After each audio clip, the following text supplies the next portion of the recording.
c'est la roue de la fortune. Il y a le poisson, ici le messager et le cavalier. C'est un jeu qui parle de ton travail. Tu fais quoi en ce moment? Je prépare un film. Alors écoute. Il n'y a rien de très affectif dans ce jeu. Qu'est-ce que tu veux dire?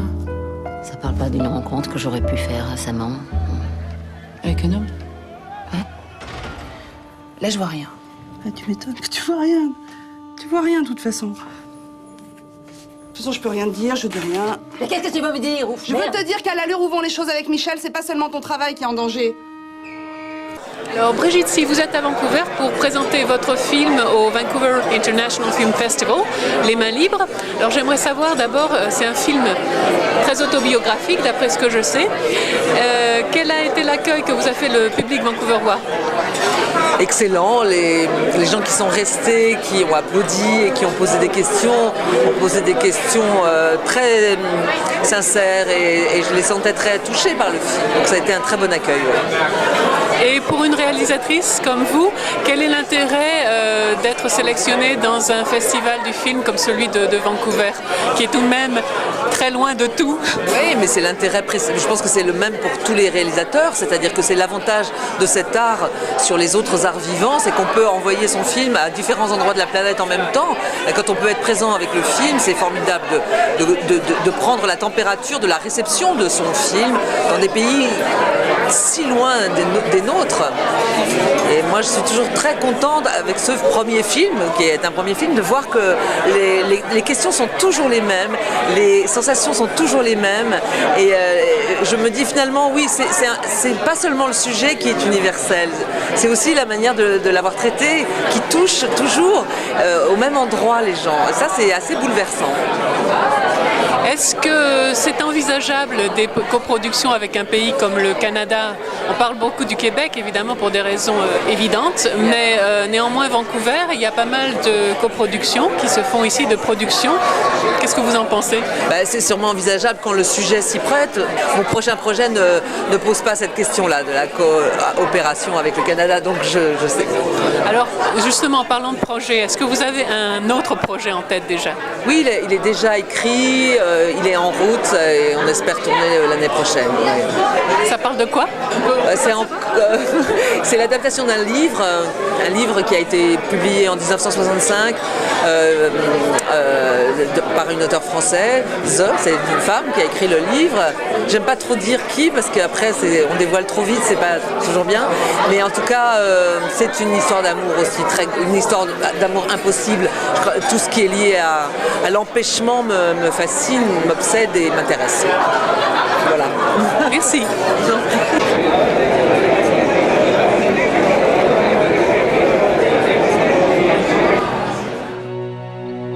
Il suffit de pousser la porte et la magie est là, partout.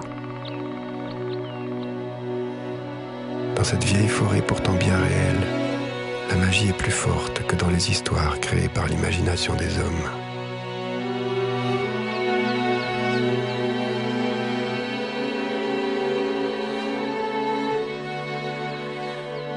Ils étaient là bien avant nous.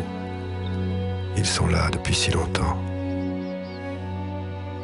Ils ont pris le temps de trouver chacun leur place, jusqu'à l'équilibre.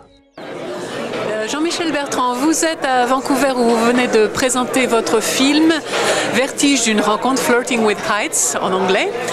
J'aimerais savoir comment le public vancouverois a réagi à ce magnifique documentaire. Écoutez, ça s'est très très bien passé. Il y avait du monde dans la salle était pleine et au début, mon film, je le connais. Donc en général, j'en fais une petite présentation, puis pendant que le film roule, je sors. Et en fait, là, je suis resté un petit peu au début pour voir.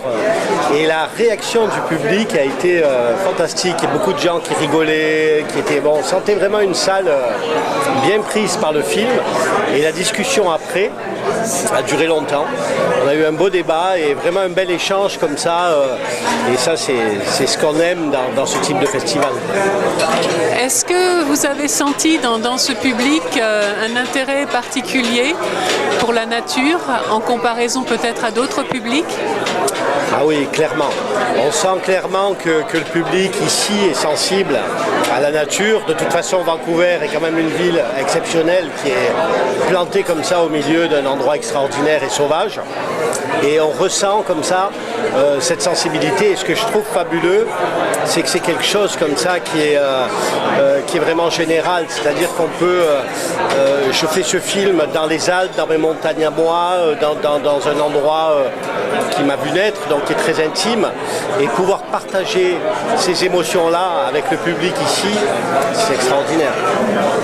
Alors quel est l'intérêt pour vous d'être dans un festival comme celui de Vancouver?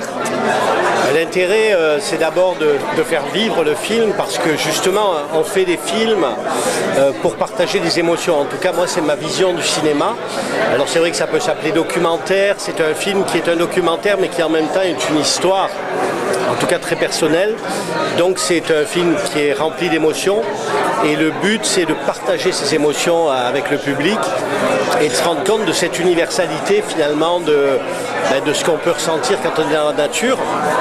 Donc ça, c'est le premier point. Et puis faire vivre ce film, partager tout ça et voyager comme ça ce type de festival vraiment me donne le moral, me donne du courage parce qu'on se rend compte que partout dans le monde, parce qu'on fait des festivals un peu partout, il y a des gens qui bougent dans le bon sens, qui ont envie de faire des choses positives et qui sont animés comme ça par cette passion, aussi bien d'ailleurs en ce qui concerne les organisateurs du festival que le public lui-même. Et donc c'est pour moi vraiment des moments très forts. Alors, est-ce que vous avez d'autres projets et si c'est le cas, de quoi s'agit-il? Alors oui, j'ai d'autres projets, j'en ai plusieurs, mais il y en a un qui est immédiat, c'est-à-dire qu'on est en train de le budgétiser en ce moment avec un producteur.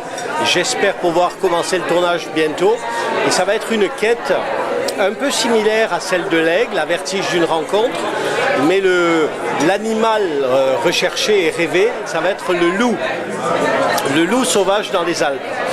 Donc là, on a affaire à un animal encore plus emblématique, plus mythique, qui évoque des tas de choses dans notre subconscient, on peut dire, parce que culturellement, le loup n'est pas vraiment aimé, le petit chaperon rouge, toutes les légendes.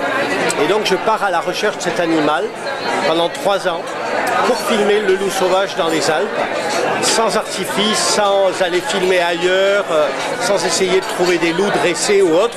Non, là on est vraiment essayer de trouver ce loup sauvage dans les Alpes. Et finalement, est-ce que ça vous dirait de tourner en Colombie-Britannique? Écoutez, la Colombie-Britannique est forcément inspirante parce que c'est d'une telle beauté, c'est grand, les arbres, cette forêt pluviale extraordinaire.